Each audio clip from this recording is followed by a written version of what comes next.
Donc, j'ai fait passer mon gestionnaire de fichiers, le Finder sur le Mac, je l'ai fait passer en anglais.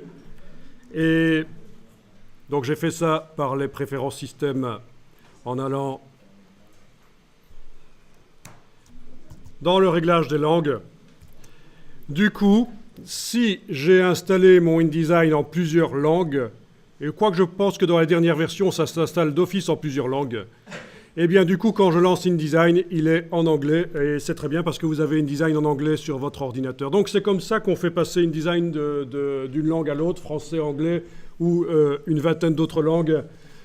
C'est en modifiant la langue du système d'exploitation et en lançant le logiciel.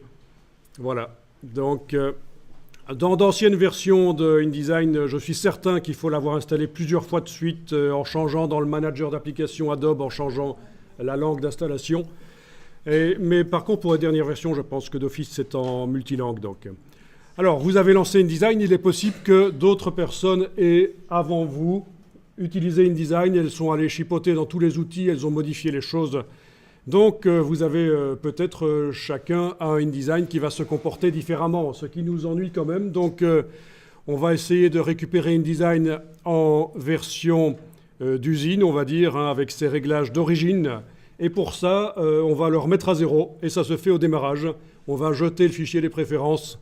Donc, contrairement à ce qui se faisait il y a encore quelques années, on ne va pas aller trifouiller dans le système d'exploitation et aller chercher le fichier des préférences de InDesign et le jeter à la corbeille. On va appuyer sur certaines touches au démarrage de InDesign. Donc, vous quittez InDesign et vous allez devoir enfoncer sur le clavier du PC Windows, vous allez devoir enfoncer les touches CTRL-ALT majuscule. Alors, majuscule, c'est quoi? C'est pas le caps lock, c'est pas le verrouillage majuscule, c'est la touche majuscule qui est juste en dessous. Donc, CTRL-ALT majuscule au moment où vous lancez le logiciel. Et ça devrait faire apparaître un message qui ressemble à ceci. Et vous répondez évidemment oui, je vais effacer le fichier des préférences. Si ça n'a pas marché, vous quittez InDesign, vous réessayez. Donc, CTRL-ALT majuscule, juste après avoir cliqué sur l'icône de démarrage du logiciel InDesign, et vous gardez les touches enfoncées, ça devrait faire apparaître le message qui demande de supprimer le fichier de préférence. Donc, vous récupérez à ce moment-là InDesign en version standard d'usine, tout le monde a le même InDesign. Si vous voulez faire ça sur un Mac, il faudra enfoncer les touches Commande, Alt, CTRL majuscule. CMD, Alt, CTRL majuscule sur le Mac pour refaire la même chose si jamais vous voulez un jour remettre InDesign à zéro sur un Mac.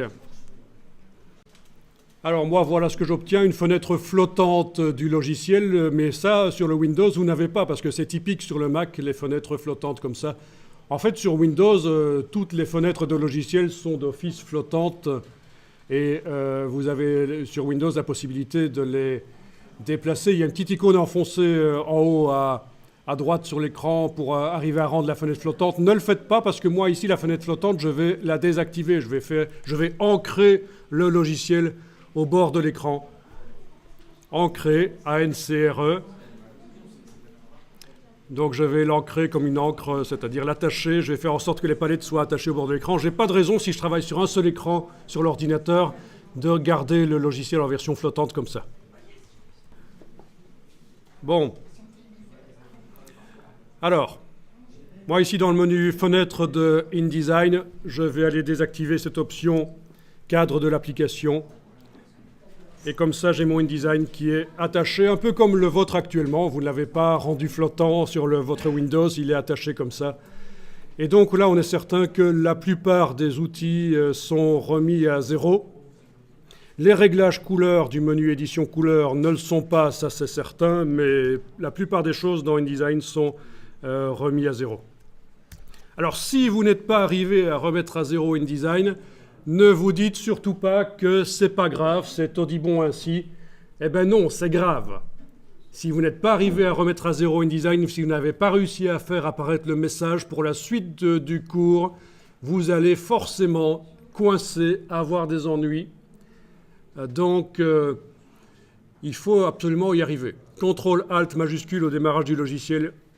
Faire apparaître le message, répondre oui, et vous avez votre logiciel en réglage d'usine.